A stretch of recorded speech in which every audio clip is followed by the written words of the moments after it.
Bonjour, aujourd'hui nous allons nous intéresser au dimensionnement de la semelle jumelée. Donc une semelle jumelée un peu particulière sous deux poteaux situés sur le même axe et sous deux poteaux situés sur deux axes différents.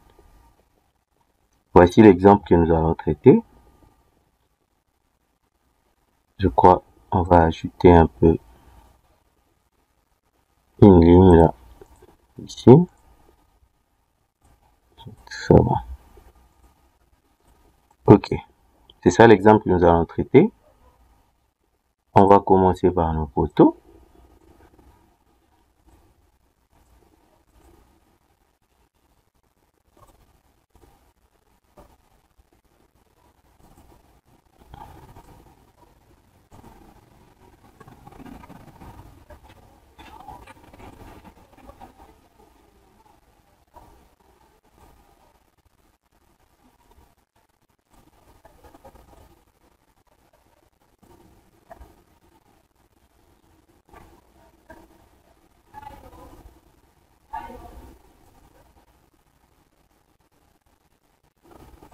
Après, nous allons placer les poutres.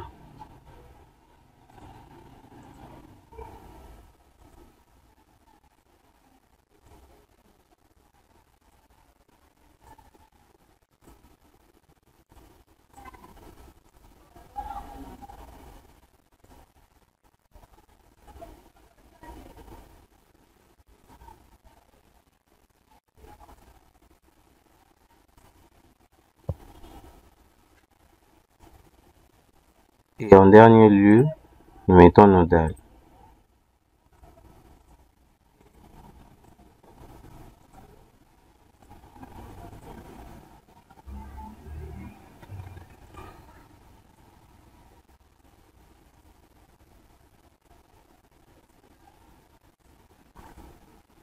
Restez attentifs, parce qu'il y a une particularité que nous devons relever ici.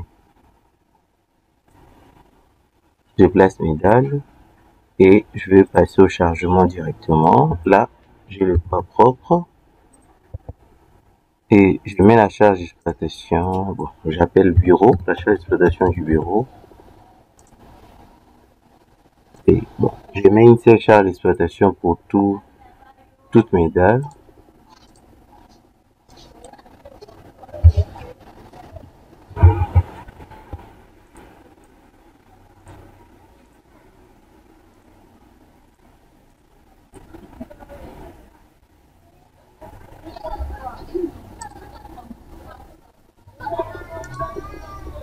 C'est fait. Ok. Maintenant, la particularité dont je voulais relever, c'est quoi? Bon, je place les appuis, je change les appuis. Je vais mettre des encastrements parce que c'est en béton armé. Ok. Oui, le changement dont je voulais parler, c'est que ici, bien sûr, c'est situé sur le même axe. Ça sera facilement détectable. Pour ces côtés, il faudrait roter mes poteaux pour que la semelle filante sous des axes se fasse facilement. La semelle filante ici, plutôt la semelle jumelée, ici, ça sera une semelle jumelée qui sera suivant cet axe ici. Donc l'axe du milieu, donc l'axe ici. Donc l'axe particulier. Pour ce faire, je vais devoir ôter mes poteaux. Ce que je vais faire. Si vous ne le faites pas, le logiciel ne va pas considérer ça.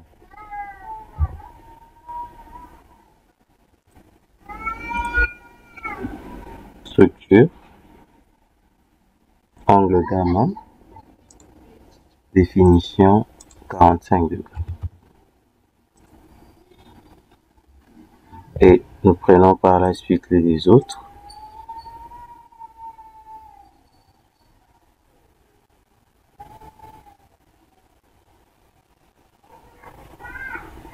On active. Donc pour les deux autres, ça ne doit pas être comme ça.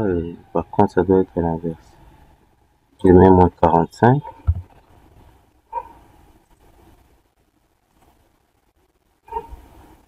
C'est bon? Ok. À présent, je peux copier le contenu de mon étage 5 fois.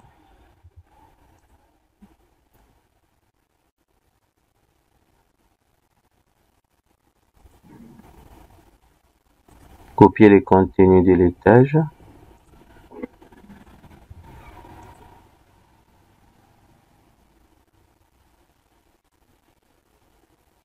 Si la copie ne tient pas, il faut toujours insister en désactivant et en activant les filtres. Ça tient. Maintenant, nous allons faire la combinaison. Bon, faire la combinaison manuelle rapidement.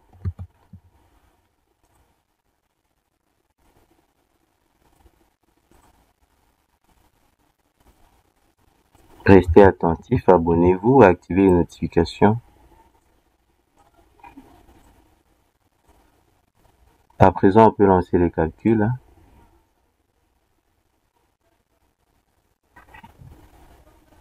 Ok, le calcul étant fait. Concernant l'exploitation des résultats, on s'intéresse seulement à la descente des charges. Nous avons mis 242 comme valeur max. La barre la plus chargée, c'est la barre 8. On peut connaître ça ici. C'est la barre du milieu. C'est bon. Maintenant, pour faire nos semelles jumelées, on se doit de sélectionner deux semelles. Donc, nous allons faire deux types de semelles jumelées. Comme nous l'avions dit, semelles jumelées pour les poteaux n'étant pas situés sur un même axe et les semelles jumelées situées sur le même axe. Je sélectionne mes deux semelles. Je clique sur ferrage des éléments B1.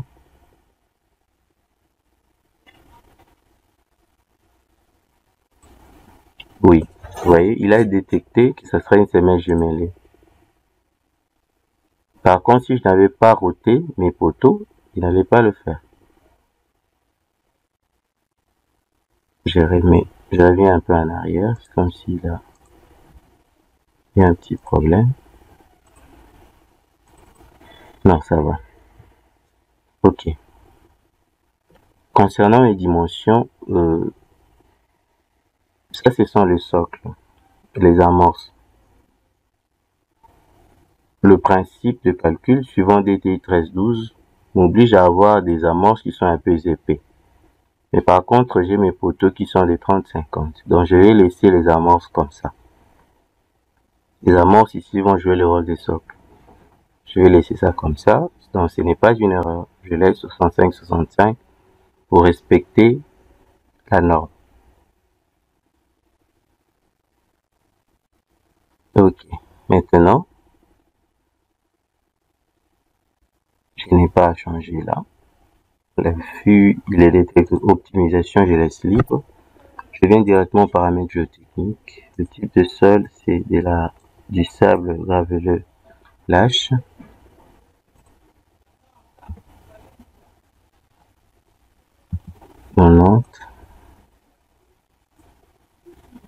L'ancrage, j'ai fait un faible ancrage. C'est un petit exemple. 50. À présent, on va continuer.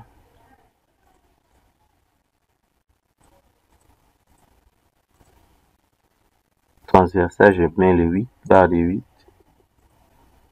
Et ici, ferraillage, disposition des ferrailles, j'ai choisi directement la troisième option. Je vais lancer le calcul, voir ce que le logiciel va me donner comme résultat. Ok. 2,20 m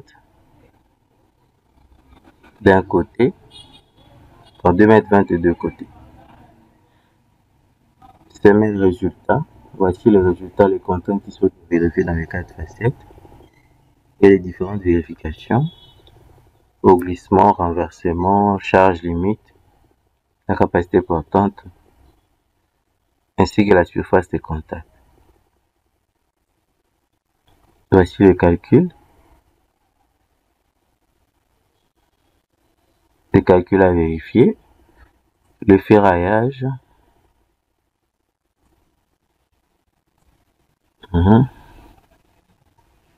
Le ferraillage est normal, on peut voir même le plan d'exécution. Ok. Maintenant, on rentre au début. Géométrie. Oui. Qu'est-ce que nous constatons? Vous voyez là, la semelle est rotée de 45 degrés.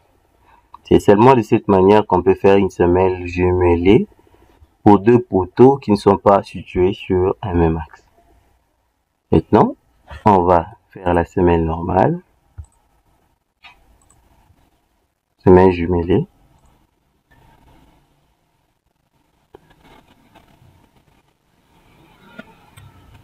Merci. Oui. Je vous les clique. Voici ma semelle jumelée. Ici, vous voyez directement, il détecte les dimensions réelles de mes poteaux. Donc, il faudrait faire une distinction réellement avec ça. Je passe aux paramètres géotechniques. Sable et grave. Là, je sens faiblement de 90. Paramètres géotechniques. Ici, je mets 0,5. OK. Pour le ferraillage, on fait comme on avait fait, on désactive. J'ai mis seulement les 8 là-bas. Et disposition des ferraillages, là, je prends la troisième option. On peut lancer le calcul. Il me donne 2,30 m, 2,30 m. Semelle résultat, les vérifications, semelle ferraillage, je suis là. Ce qui m'intéresse, je reviens au début. Vous voyez ici la manière dont la semelle est placée. Donc, c'est vraiment une particularité du logiciel qui tient compte réellement de la norme. Vous voyez les différentes dispositions de mes deux semelles jumelées. Merci beaucoup.